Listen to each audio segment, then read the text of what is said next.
Olá meu povo, tudo bem com vocês? Bom, para aqueles que não me conhecem, eu sou o professor Paulo Henrique, o PH, e a gente está iniciando agora, com essa aula introdutória, um novo curso aqui no Se Joga Vídeo.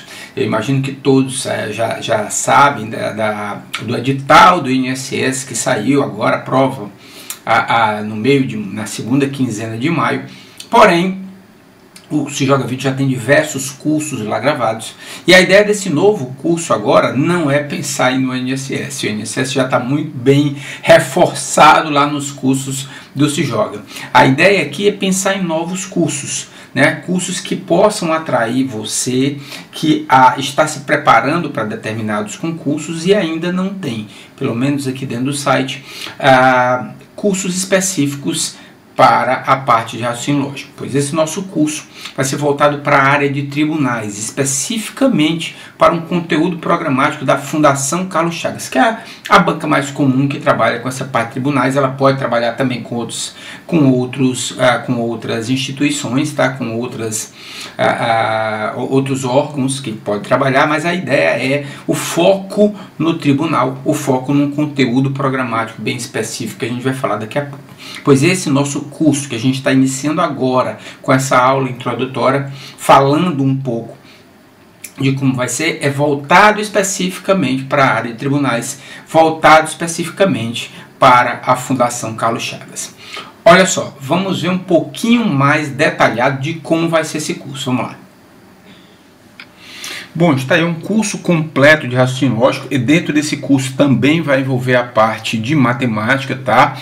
Nós vamos falar daqui a pouco, específico para tribunais, com foco na Fundação Carlos Chagas, na FCC, envolvendo tanto a parte de teoria de questões comigo, professor Paulo Henrique e o PH. Olha só, nós vamos trabalhar com esse conteúdo programático. Esse é um conteúdo programático padrão da FCC.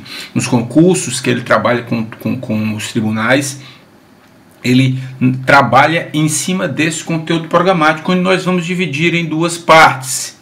Primeiro, essa parte que está aí em vermelho é a parte voltada mais à matemática. Números inteiros e racionais, operações, adição, subtração, multiplicação, divisão, potenciação, expressões numéricas, múltiplos e divisores de números naturais, problemas, frações e operações com frações, números e grandezas proporcionais, razões e proporções, divisão em partes proporcionais, regra de 3, porcentagem e problemas. Ou seja, é um vasto conteúdo que nós podemos chamar de fundamentos da matemática, né? Você tem razão, tem proporção, tem grandezas proporcionais, tem regra de 3, são os fundamentos. A base da matemática vai estar aí, tá certo? E uma segunda parte, que aí está em azul, que entra com a parte de estrutura lógica de relações arbitrárias entre pessoas, lugares, objetos ou eventos fictícios. Deduzir novas informações das relações fornecidas e avaliar as condições usadas para estabelecer a estrutura daquelas relações.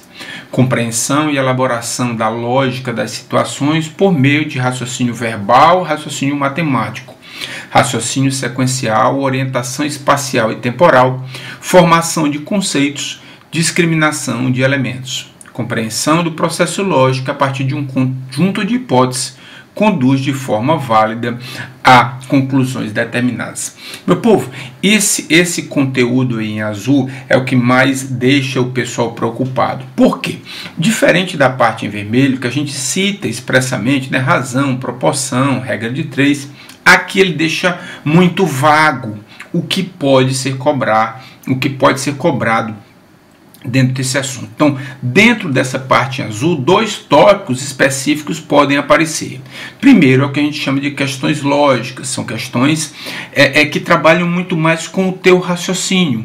Um raciocínio sequencial, pode aparecer uma questão de sequências, uma orientação temporal, uma questão com o tempo de datas, raciocínio matemático. Então, a ideia é trabalhar com questões lógicas, questões de pura dedução, sem um embasamento teórico.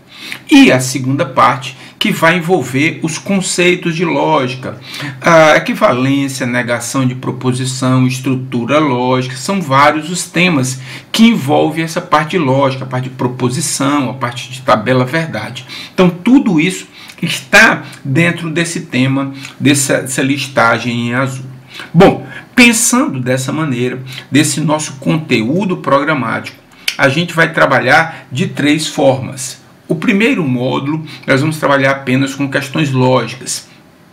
Questões que vocês não precisam de uma base teórica. Nós vamos falar de sequências de associação lógica, questões com datas, verdades e mentiras, enfim, tudo que englobe questões que a base é a dedução lógica a partir das informações colocadas, nós iremos trabalhar. O segundo módulo entra aquela parte em vermelho, as questões matemáticas, os fundamentos da matemática, regra de 3, porcentagem, razão e proporção, equações, etc. E a gente fecha, né, com um terceiro módulo, um módulo que aparece bem menos, mas que nós vamos também dar um enfoque aqui no nosso curso, dos conceitos de lógica, proposição, tabela verdade, equivalência, negação, estruturas lógicas, diagramas lógicos, tudo isso sendo abordado com a parte teórica e muitos exercícios. Bom, como vai ser esse nosso curso? A duração dele é no mínimo de 12 horas, no mínimo.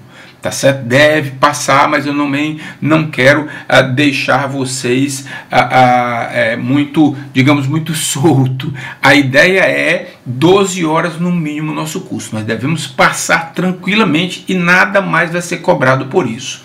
Tá? Vai ser em cima dessas mesmas 12 horas. As aulas normalmente de 30 minutos. Nós vamos estar colocando várias aulas de 30 minutos por semana. E o início desse curso será agora, ainda em janeiro de 2016, já colocando diversas aulas para você no site do Se Joga Vídeos.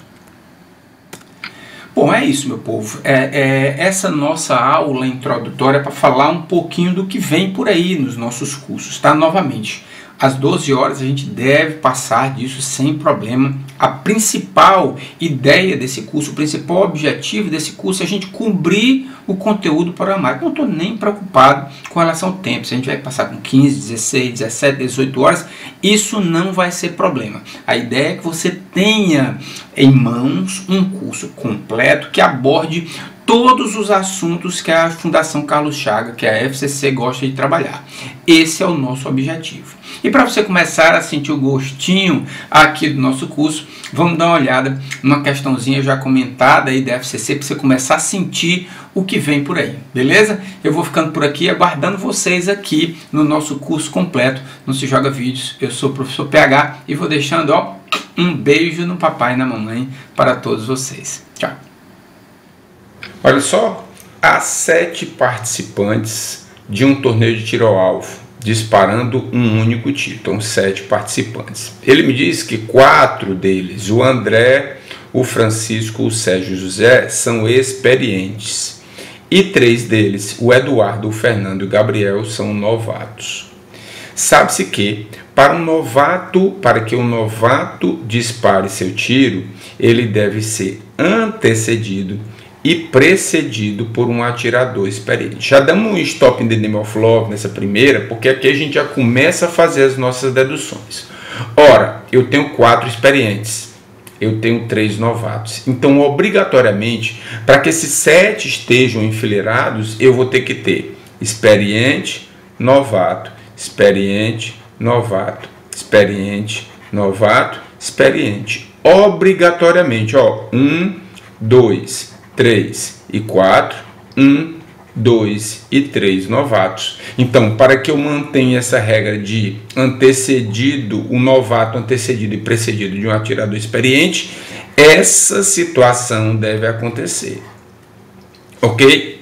Depois ele me diz, Fernando é o segundo a disparar seu tiro, enquanto Sérgio é o último atirador experiente a disparar um tiro.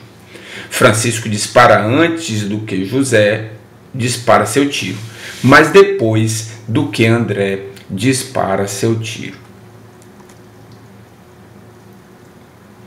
dentre as opções, não é necessariamente correto que, olha só, meu povo, é um tipo de associação lógica, mas sem montar aquela nossa tabelazinha, né? Então, ó, eu tenho 1, 2, 3, 4, 5, 6, 7. Do jeito que aquele a gente colocou, tem que ser assim, né? Ó, experiente, novato, experiente, novato, experiente, novato, experiente. Pelas dicas que ele está nos dando, vamos tentar colocar, né, cada um na sua posição. Vamos ver se vai ter uma vaga para cada um ou se a gente vai ficar em dúvida de algum. Olha só, o Fernando é o segundo a tirar teus tiros. O Fernando é quem? O Fernando é novato, então tá certo, ó. O Fernando vai ficar aqui, o segundo a atirar, certo? Enquanto o Sérgio é o último experiente, que é o último da fila também. O Sérgio aqui, ó, o Sérgio. Pronto, primeira dica já foi. Ele diz o seguinte, que Francisco é o quê? Francisco é experiente. Dispara antes do que José, mas depois do que André. Então, o Francisco, ele dispara antes do José, mas depois do André. Vamos pensar assim, o André é o quê? O André é experiente. O Francisco é novato e o José também é novato, não é isso? O Francisco é experiente e o José é experiente. Todos os três são experientes, né? André, Francisco e José, exato. Como eu já coloquei Sérgio na última posição e eu tenho que ter essa ordem, o Francisco atirando antes do José e depois do André, só pode ter aqui, ó, 3 posições. 1, 2 e 3. É André, é Francisco, é José. A única dúvida que a gente vai ter, perdão, é com o segundo novato. Eu posso ter nessa posição o Eduardo ou o Gabriel, porque o Fernando já está naquela posição, e aqui eu posso ter o Gabriel ou o Eduardo, tá certo? Essa é a situação, a única certeza que a gente não tem é desses dois. Vamos ver agora qual a opção que não é necessariamente correta. O José, dispare seu tiro entre Eduardo e Gabriel. Sim, verdadeiro, isso aqui é verdadeiro, não é a resposta, tá? Ele quer o falso. Note, o José está aqui. Então, obrigatoriamente, esses dois aqui vão estar trocando de posição. Eu posso ter Eduardo e Gabriel, como Gabriel e Eduardo, mas em ambos ele está entre o Eduardo e o Gabriel. Verdadeiro. Gabriel dispara seu tiro depois de Fernando. Também, o Fernando está na segunda posição. Quem vier depois, né? Está depois, logicamente, né? Mas o Gabriel, tanto faz o Gabriel estar nessa posição quanto nessa posição, que ele vai sempre disparar depois, portanto é verdadeiro.